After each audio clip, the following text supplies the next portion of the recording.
Hey friends, today's episode is brought to you by Engagio, the leader in account-based marketing and sales with their all-in-one solution. Are you familiar with account-based marketing and sales? I mean, if you're selling to the enterprise, to big business, account-based strategies are the new wave of doing business. If you're selling to the enterprise, if you're dealing with multiple decision makers, if you need to close larger deals, then an account-based approach is a necessity. However, while there's a lot of talk out there about account-based marketing and sales, there's very little actionable advice on strategies and tactics you need to take. So our friends at Engagio asked dozens of independent sales and marketing experts, leaders in their fields, to contribute their recommendations about what you need to know to get started with it. And Engagio has compiled the collective wisdom of these experts into a most comprehensive guide that reveals everything you need to know about using account-based strategies to win bigger deals. It's called The Clear and Complete Guide to Account-Based Sales Development.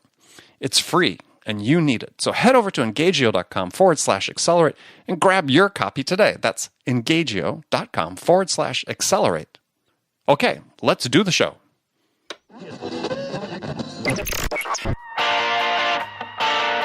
It's time to accelerate. Hey friends, this is Andy. Welcome to episode 478 of Accelerate, where I hold in-depth conversations with today's leading experts in sales, marketing, and leadership 6 days a week. Now, if you like the show, it would really help us out if you just took a minute, subscribed, left a review for us, and you can do all that right from the podcast app on the phone you're using to listen to this podcast. So go ahead and hit pause, subscribe, leave your quick review, and then come right back. We'll be waiting for you. All right, I am honored to be joined on the show today by Jeffrey Hayzlett. He's the CEO of Hayzlett Group, founder and chairman of C-Suite Network and various other C-Suite platforms such as C-Suite TV, C-Suite Advisors. And C-Suite Network is one of the largest, if not the largest, networking group devoted specifically to C-Suite execs. I think close to 500,000 C-Suite execs are participating in their activities. So one of the topics we're really going to explore is with, all this input about what's going on in the C-Suite is, what is happening in the C-Suite? What does it mean for sales? And what's that mean for you in terms of selling to the C-Suite? How can you do that more effectively? Jeffrey's got a unique perspective on that and look forward to talking to him. So Jeffrey Hayzlett, welcome to Accelerate. Well, it's good to be here. Thanks for having me. Wow, my pleasure. So, I was going through your bio and you've got this term in there, you're global business celebrity. I think I have a new goal in life. Yeah. Somebody said, what is it? I said, whatever we make it. I mean, that's what it is, Yeah. I'm like the Forrest Gump of business. I'm in the middle of all these deals, bought and sold over 250 companies. But at the same time, with the stuff that I've done at the Fortune 100 level, I've been on television, have my own primetime shows, now doing digital shows, podcasts like yourself. And, but at the same time, I used to always go to the Oscars. I've been to the, Daytona 500s. I used to do all these kinds of things and be a part of that because of sponsorships or partnerships. Or then I got invited, as you know, as a judge on Celebrity Apprentice for a number of seasons. Mm-hmm. So, yeah. So I guess I first became aware of you when you were working at Kodak. So what was before Kodak? Because you talked about a lot of entrepreneurial experience, buying and selling companies. What'd you do before then? Well, right before Kodak, I was just working my own public relations firm. I had about 2 or 3 people working for me. I was just kind of honing my own stuff. And then I bought. At that time, I owned a couple of franchises, started a franchise with the Sir Speedy guys and bought the very first one called Team Logic IT, which is an IT outsourcing company for small business. Mm-hmm. And then, so I owned those. I owned some new, and then at the same time, I bought some New Horizons computer learning centers at the very same time. So I operated a couple of those. And then, when I became the CMO of Kodak, they said, you can't have all that stuff. So I sold them. To get out of the business. But then, but before that, I was with a company called Synveo, which is a publicly traded, at that time, the second or third largest printing company in the world, with hundreds of locations, billions of dollars worth of revenue. And of course, we bought and sold a bunch of companies to get it to that point. But consolidate. Yeah. So just jumping to Kodak, you were there at a really interesting time. It was. It was. You can say that. I guess it was also one of those times you're banging your head up against a wall. Right. Because the writing was on the wall from a technology standpoint and so on. When you went there, I don't know if I'd say the writing was on the wall. Depends on what you mean. But but then I say that from a technology evolution standpoint, not necessarily the fate of the company. Yeah, but you don't know what's in there. Look, you're talking about a company that that has the third largest patent holder in the world. Mm-hmm. All right. Well, they got a lot of stuff. They've invented a lot of stuff. They got stuff that you haven't even thought of. I did an April Fool's joke one time about the eye camera. That we launching a new eye camera until one of the scientists came by and says, well, we own that. We have a patent for that. What?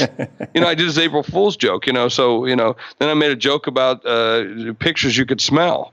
Don't say that. We own a patent on that. So it was like, so they had all this stuff. I mean, we even had a nuclear reactor in the, in the basement of the building. I mean, they had everything, as you could possibly imagine. And yet, the problem was around execution in terms of being stuck in the hubris of their own success, of really just saying, we're going to protect film at all cost, and that's what caused the problem. I mean, they invented the first digital camera in 1976. Yeah, right. I remember reading that. Yeah, but it's the implementation. I mean, look, here's the I think you would understand this as well as anyone. But an idea without implementation is nothing but air. An idea without execution is nothing but air. And so great to have all these ideas, great to do all this stuff, but if you don't implement innovation, change, you don't drive or adapt, you die. And that's what happened to that company. And yet, some of us thought, man, it's Kodak. Oh, let's go help. Let's do this. Let's try to do it. Man, I gave it my all. I will tell you, no one worked.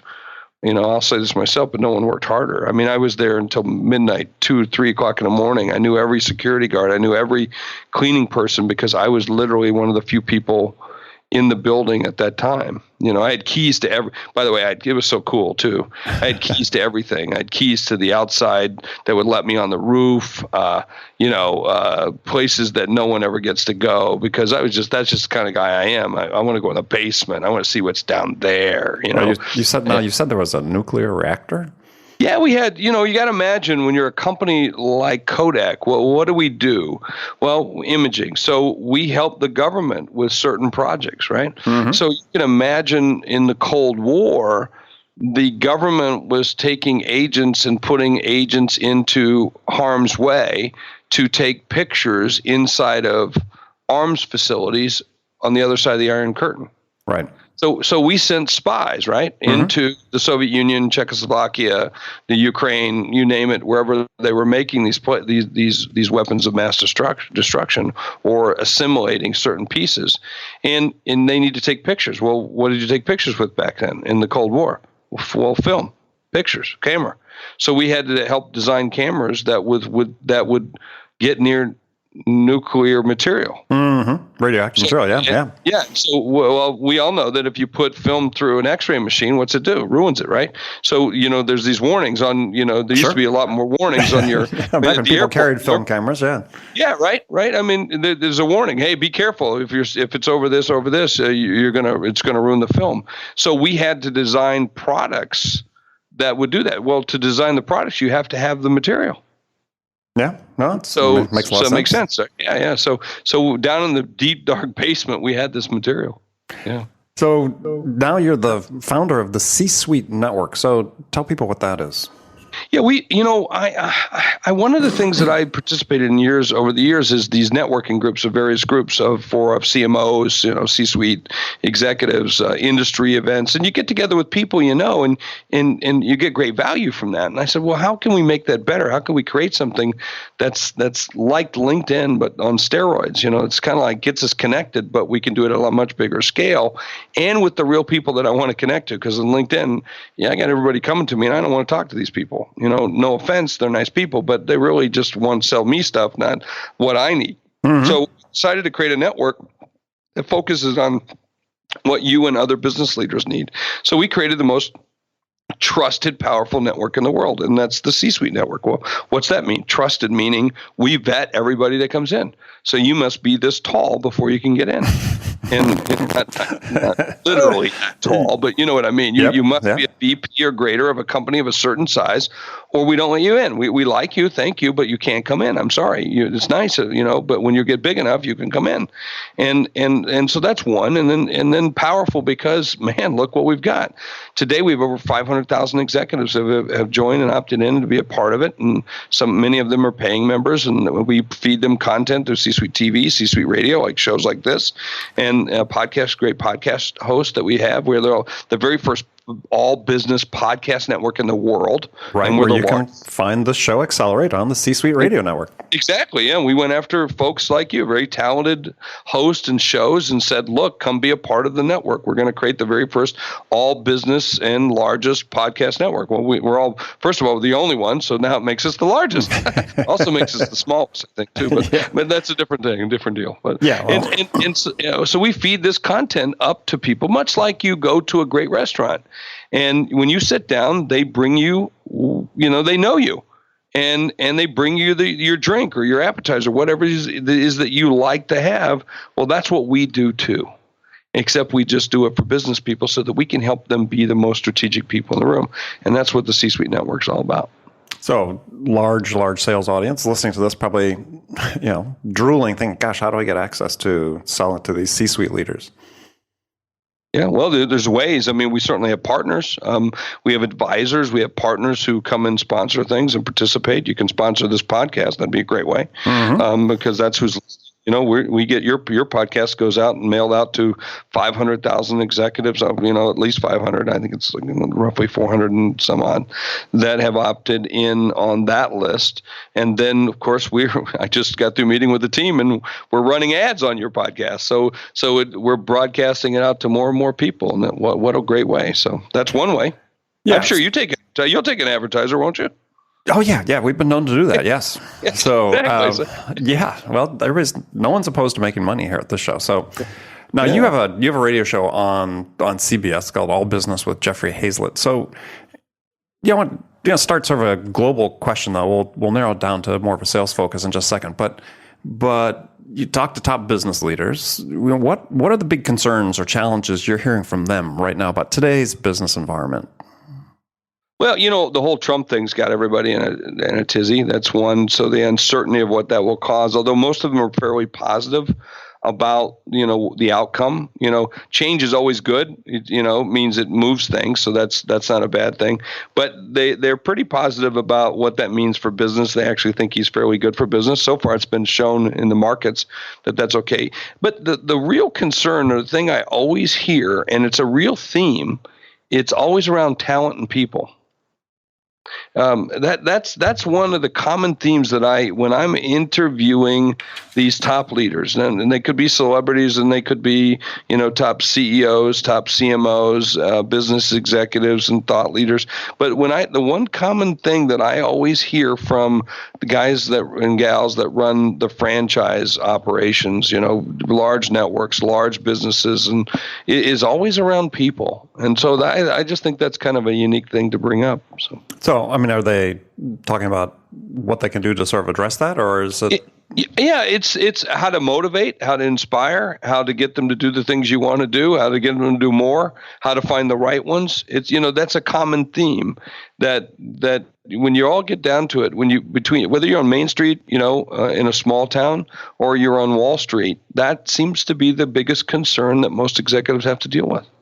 And so I think that's kind of an interesting thing, So, they all spend the same amount of time about worrying about either motivating the team, educating the team, training the team, getting the team to move in the right direction, getting to move faster with greater scale. Do they have the right team? Will the team be able to make the transition as they move to more digital, businesses or lines of business, and all these kinds of things. And, it's just kind of an interesting thing. So. Well, and that's certainly a lot of currency as we look at some of the issues regarding immigration and some of the H-1B visas and so on. As that all starts playing together there. Yeah, and for most people, we're north of the wall, so or soon to be wall. So it's not as much of an issue for a lot of us, but it does have some impact on your business. So certainly, if we start restricting things or kicking people out because they don't have things, both in a tech business, non-tech business, domestic help, everything. Yeah, no, the impact is potentially huge. So you've sort of going further down that road, as you've been CMO, CEO of large companies. And this audience always wants to know, and you've run the C-suite network, and you obviously talk with a large number of C-suite executives at all times. Is they're always sort of curious, okay, how do they more effectively sell into the C-suite? So from your perspective, it'd really be interesting to get your ideas on how do you do that? I mean, how do you become more effective at that? What do you look for as a C-suite executive yourself? I think that's a great question, and we could do a whole couple of hours on just that alone. But to give you the short pieces is I find that most people selling to me when I'm sitting in the C-suite, they don't do their homework. They waste you or the problem or all of it? All of it. Yeah, all of it. They just don't do their homework. They come very ill prepared. First of all, to come and ask me for let's have a cup of coffee. What you don't want a cup of coffee? What the hell do you want? Tell me what you want. I don't have time. You just wasted my time. Now I'm irritated. I really don't care to talk to you because you're not telling me the things you want. Be direct. And so now that doesn't work with everyone. So first of all, you want to know me. So what type of personality am I? Because there's only 4 basic personality types that you're going to sell to. I mean, you could probably break down more, but by and large, I'm a driver. I only have 2 modes of operation. I either want to seduce you or overpower you. So I'm best to use a 2 or 3 option close. 2 is better. But if you don't give me an option, my other option's no. So I'm going to say no. So there's lots of ways to be able to package. So first of all, get to know me ahead of time without having to ask me questions. Don't bore me. There's a bio. There's a Wikipedia on me. Go Google me. You want to buy. Read about me. Read my books. Do all those kinds of things first. Mm-hmm. Then second, understand the scope of which I'm operating. I used to have people come to me and, Jeff, I want to help you save hundreds of dollars. What are you, nuts? I run a $17 billion business. You want to save me hundreds of dollars? You just cost me hundreds of dollars. So don't say stupid things like that. Then don't come back and say, and by the way, I would write you back because I love to play this way and say, listen, if you're only going to save me hundreds of dollars, I'm not interested. Then they come back and say, no, I really meant thousands. So wait, dude, don't listen to me, man.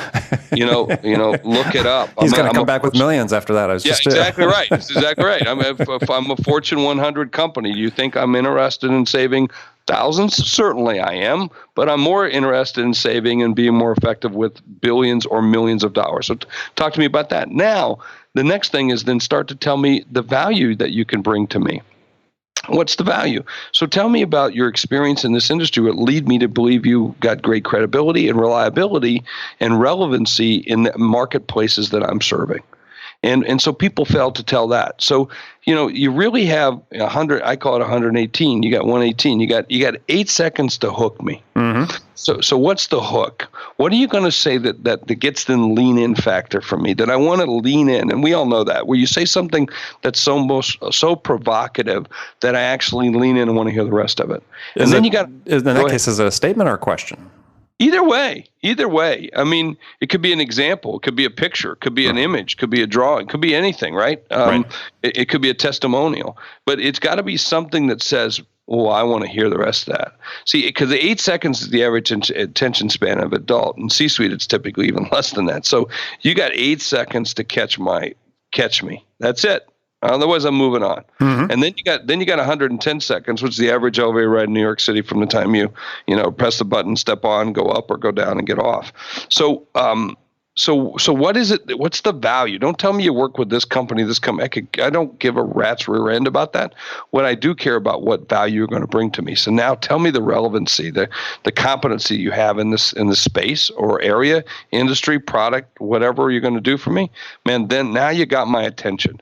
And that's really what you have to state, and you have to do it on my terms, and that's the nature of the game. So find the personality type. Is it a driver, an athletic, expressive, and amiable? And then how you sell to each of those is different. So the approach is going to be different, and then the way in which you close them is different in terms of techniques. And a lot of people have gotten away because of the digital world from these types of closing techniques as well, but they're still relevant, whether you're using them in a ClickFunnels, lead pages, or you're doing it by the phone, or the old belly to belly rubbing salespeople. Well, are you finding more that, and are you hearing this with your members of your network and so on, that because certainly if you read the literature, we're all becoming about consensus, right? That the CEO, you don't need to sell to the C-suite as much because we got these stakeholders. We got to make sure the stakeholders are all aligned, because CEOs basically just saying, up or down based on the recommendation that comes to them. I'm not buying that.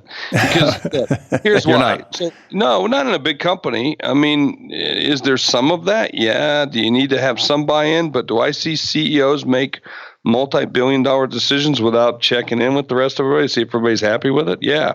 Do I see, so what's the signing authority of each of these people? So when I was a CMO at this Fortune 100 company, Kodak, I could sign $2 million.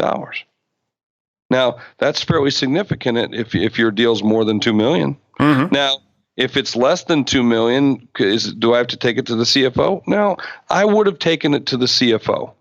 Not because I needed to, but because it's the proper thing to do, right? It makes things a lot easier when Frank, who's my CFO, knows that I'm going to be spending this money, so I don't have to explain it, so he doesn't have to ask the question. So I would constantly take purchases, over a couple 100,000, usually over 250. I'd sit down with Frank on a regular basis and say, hey, Frank, I just want to let you know I'm doing this, this, and this. It's in the budget, but I just want you to know these things to give you a heads up. And by the way, I think these have capital concerns, which means we should amortize the capital expenses here and this and that. And so, I would do those kinds of things. But what's the signing authority? I mean, it's interesting. I sit down with a lot of young Turk companies, and I serve on 14 different boards. And so sometimes they'll say, well, we're going to go sell the enterprise. I said, well, great, that's enterprise. Well, how much? And they say 250,000. I said, well, you just added a year's to your sales time. What do you mean? I said, well, who do you sell to? They said, well, the manager. I said, the manager have a signing authority for 250,000? Many times they don't know. And so then I walk them through and say, okay, the manager has this, the director has this. So, and then the VP has this, and the VP has got to take that to the CMO. And most CMOs don't have that kind of signing authority like I did at $2 million. Mm-hmm. They might only have 200,000.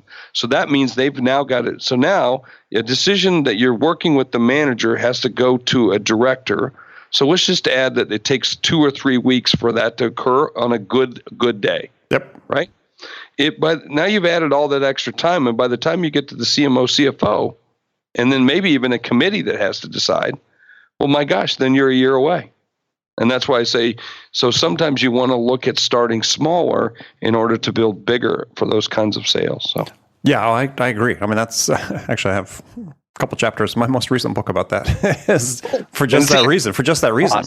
Awesome. I should have read the book. There we go. Read the book. Yeah. Yeah. So, read the book. Well, and so just sort of last question along that line is in your mind, for you personally, was it the thing that captured your attention most? Was it the business case, or was it the questions? What piqued your curiosity the most? Usually, oh man, that's a hard question to answer. It's typically me seeing the vision of what's going to occur as a result of working with you. Mm-hmm. It's the business case is the way. The questions might have got me to focus attention on it. So you might need that with a person like me because I'm ADD as well. So, but I'm looking around the second you come in. I'm looking for the next thing. I'm looking. That's just the nature of that. So just keeping people's attention. So the questions might be critical to keep focusing attention in a way that says if you don't pay attention, you're going to miss out on this. But it's always the business case or the results of what we're going to do that keeps me there. Mm-hmm. So, all right. So that's got to be compelling, I think. Yeah. Great answer. So, sort of playing off the back of that is you went through with big company that was in the midst of a really significant transformation, things transforming all the way around it. So what were some of the key lessons? You talked about implementation earlier, but other key lessons you learned about transformation, something that the entrepreneurs you work with or entrepreneurs and sales leaders listening to this need to understand, because we are in the midst of huge transformations taking place, digital transformation affecting a lot of businesses and so on. The rule of thirds. I call it the rule of thirds. So a third of people get it right away. Kind of like early adopters. Like if you're selling something, third people, boom, boom, they all go for it. And then a third eventually get it. And then a third never do. But you know what? We spend a hell of a lot of time in big companies, small and big, worrying about the third that never do. And you know what? I'm sorry. We love you, but we're going to miss you.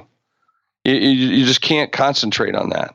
You have to focus on the people that you can save and the people who will get it. Mm-hmm. And they're going to help you make the transition. They're going to help you get to where you are. And if you don't get that, and if you don't drink the Kool-Aid, if you don't jump on the wagon, drink the champagne, whatever you want to call it, then I'm sorry, we love you, but we're going to miss you. And you've got to move on. And I would move with greater speed on that. And not that because it's callous or it's just I got to thin the herd or whatever it is, that you sometimes have to do in terms of, it's just that you drag everybody else down by having to have you catch up.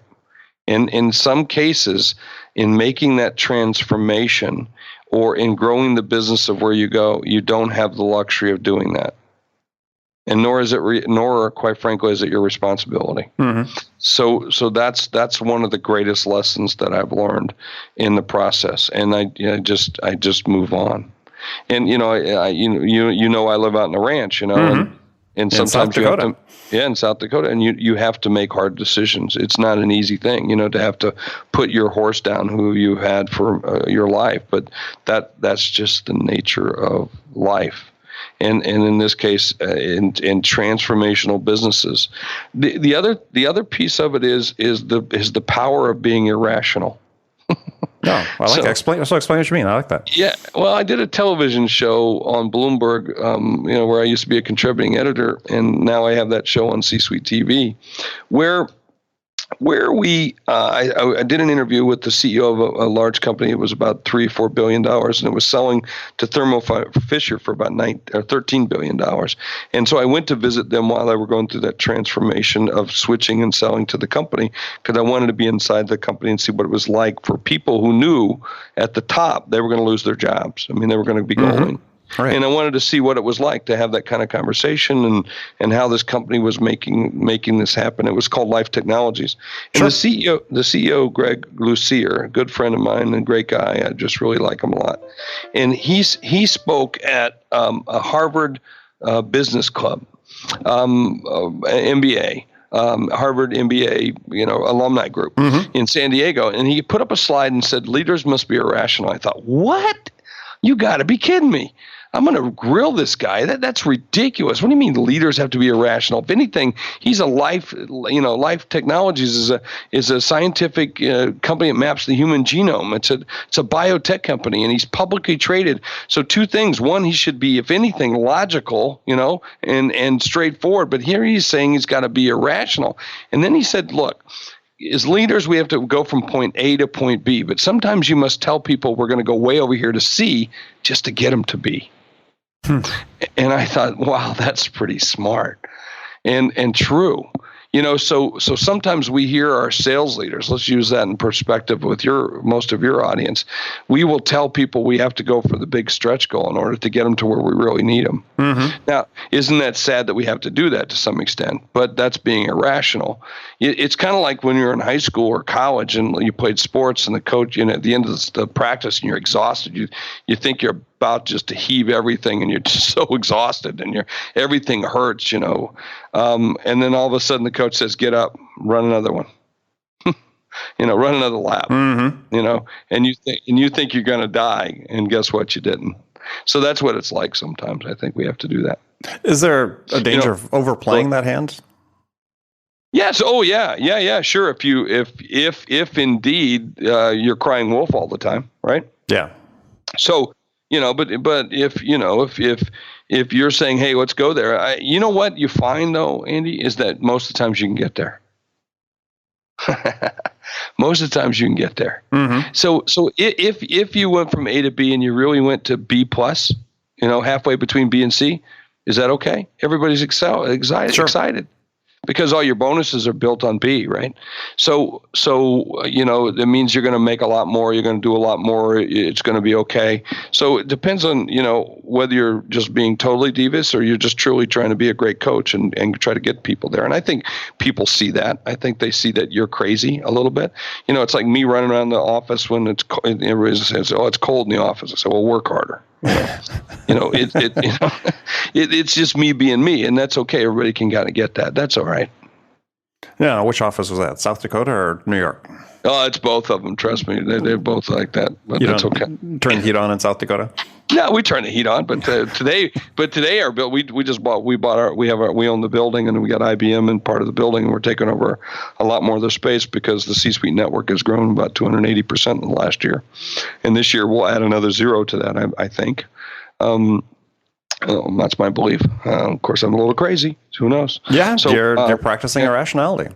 Yeah, so it's about 40 degrees outside as we spend this beautiful spring day, and the construction guys have got the doors open, so it's a little chilly. It's a little chilly. Yeah, but you're from the Midwest. That's just perfect, right? Hey, I'm in a pair of shorts and cowboy boots right now, so it's fine with me. Pair of shorts and a cowboy boots. Okay, I don't think I want to imagine that. But anyway, okay. So, Jeffrey, it's been great to have you on the show. Tell folks how they can find out more about C-Suite Network or whatever else and connect with you. Oh, thank you so much. Well, C-Suite Network, C-Suite, S-U-I-T-E, C-Suite, as in executives in the C-Suite, CEOs, CMOs, CFOs. So you just go to C-Suite Network, anythingthere.com, and then go to C-Suite TV, C-Suite Radio, C-Suite Book Club. Yeah, we're everywhere. C-Suite Advisors. You can go and look at any of those sites or just look at the hashtag C-Suite. You typically find our post and track us down from there. Or just write to me, Jeffrey Hayzlett, Hayzlett. You can find me. Hey, find me everywhere. All right. Well, good. Well, Jeffrey, again, thank you so much for spending this time with us. Thank you. And friends, thank you for spending this time with me today. And remember, come back, join us again tomorrow. Till then, I really appreciate if you take time. Go to iTunes, subscribe, and leave a review for this podcast. We want to hear what we can do to serve you even better than we are. So thanks again for joining me. Until next time, this is Andy Paul. Good selling, everyone.